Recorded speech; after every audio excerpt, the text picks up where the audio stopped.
Padding out a 27-page short story to fit an hour and 42 minutes of cinema takes some creativity, but does it pay off?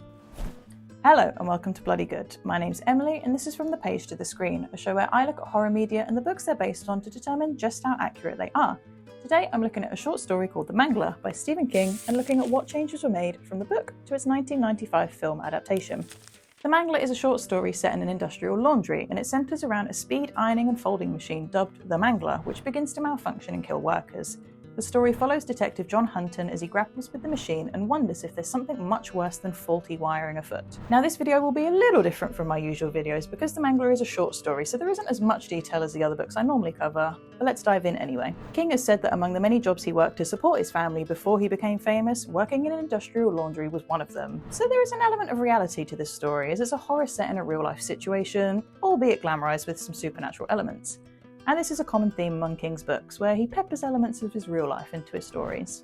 The Mangler was first published in Cavalier magazine in 1972 before being part of Stephen King's 1978 collection Night Shift. Now I loved pretty much all of the short stories in this collection, but for me this was the standout story of Night Shift. I was just fascinated by the story, and I love how grim it is. In such a short story, King's able to get you invested really quickly and gripped by what is happening with this machine.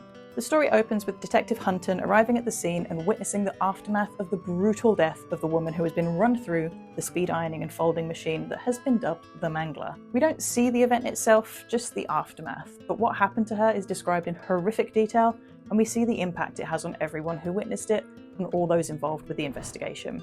Now in the film we actually see it happen, and it's pretty grim, but it just doesn't capture it the same way the book manages to. Despite only hearing the aftermath in the story, it's a really tough passage to read based on the characters' reactions to the scene, but the film goes more for spectacle here. In the book, the machine is rigorously investigated and deemed to be in perfect working order, despite Detective Hunton believing otherwise. One of these investigators speaks to Hunton off the record, telling him that the machine gives him the creeps, and he calls it a spook, and mentions a previous case he looked at where a discarded fridge was found with birds, a dog, and a young boy dead inside.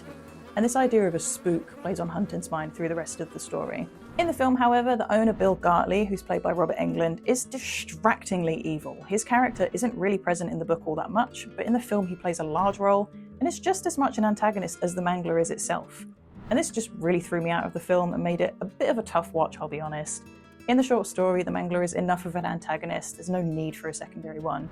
And in the film, he quickly ushers in an inspector and basically pays him hush money to say the machine is fine and safe. There's also a weird romantic subplot with Gartley and one of the young women who works in the laundry.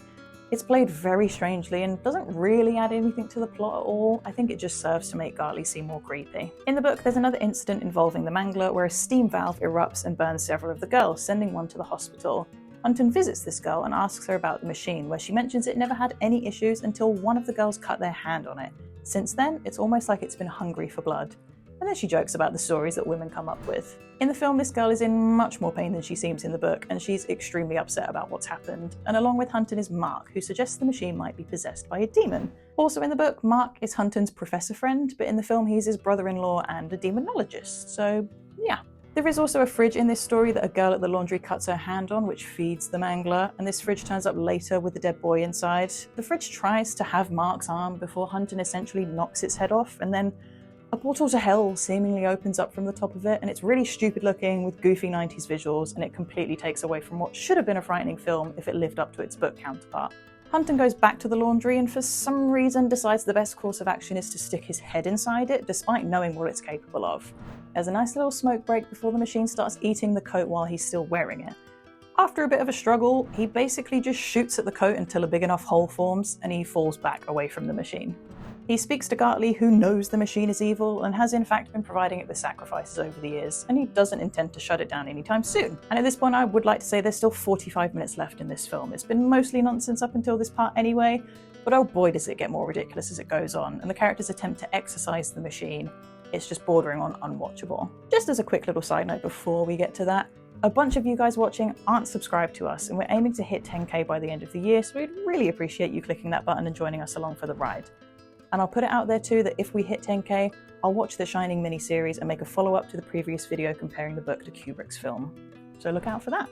Overall, this film is just extremely disappointing compared to the short story. In its 27 pages, the short story is so anxiety-inducing, and King works his magic with the amount of horrific descriptions he fits into the short length. The film pads it out so much it becomes a shell of its former self with awful dialogue, a cartoonish villain, and some really unfortunate 90s CGI. Tobe Hooper's direction is just lazy. There's no real substance or flair here like there is with Texas Chainsaw Massacre. And coming from Hooper, this is just a massive fall off from Texas Chainsaw Massacre, and I'm not even the biggest fan of that film. But Jesus Christ, is it a million times better than this train wreck.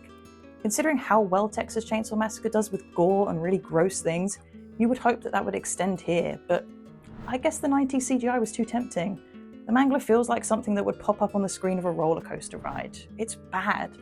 It's especially bad when you know it comes from someone so capable of horror. Speaking of someone so capable of horror, we also have to talk about Robert Englund. Famous for his iconic role as Freddy Krueger, he's a well-versed horror veteran. But you wouldn't know it from this performance. The only thing horrifying about it is how horrifically cartoonish it is. It's so over the top, not even in a fun way. There's absolutely horror performances out there that are over the top and campy, but they work for their respective films. And we've previously talked about Maximum Overdrive on this channel, which is really campy and really silly, and also based on a Night Shift short story. But I think the silliness and the campiness works for that film. It's bad, but it's still a fun time. Here it just doesn't work. It's bad and I wanted to turn it off.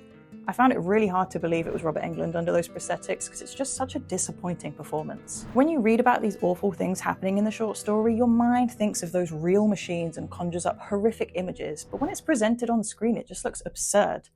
And it's just not scary, it's just silly. Let's compare what the Mangler in the film looks like to a real machine that it's based on for a second. You see what I mean? It's goofy and it just takes any chance at real scares away. What works in the short story is that despite all the safety regulations on these kind of machines, things can go wrong. There's an element of realism there, and yes, the actual machine is possessed in the end, but the thought of one of those very real machines malfunctioning is scary. But the way it looks in this film is just silly and cartoonish. It doesn't look real, and the scares are gone. Somehow, this film also spawned 2 sequels, which is bizarre considering its extremely poor critical reception and just general bad acting and direction. And no, I will not be watching them, but I would love to have been a fly on the wall while those sequels were pitched. But anyway. The script is lackluster and shoddy. It just had no real heart to it that made you root for anybody, and if anything, you wanted to root for the Mangler itself because everyone was just kind of annoying and it was satisfying to watch what happened to them once they were in the machine. But this is so far removed from the book, which kind of left me feeling sick after reading it. The film, however, made me want a drink after watching it. So, have you read the book and or seen the film? Let me know in the comments what you thought of them and if you agree. And if you're a fan of horror books, I previously covered other Stephen King stories such as Mr. Mercedes and Misery and discussed their much better adaptations, so check those out in the playlist on our channel. And if you've got any recommendations for your favourite horror books and their adaptations, please leave them in the comments and I'll add them to my ever-growing list to cover. And if you're a horror fan in general and you'd like to hear about some crazy production stories of how some of your favourite horror films got made, click the link on your screen right now to find out why someone lost an eye on the set of Stephen King's one and only directorial outing.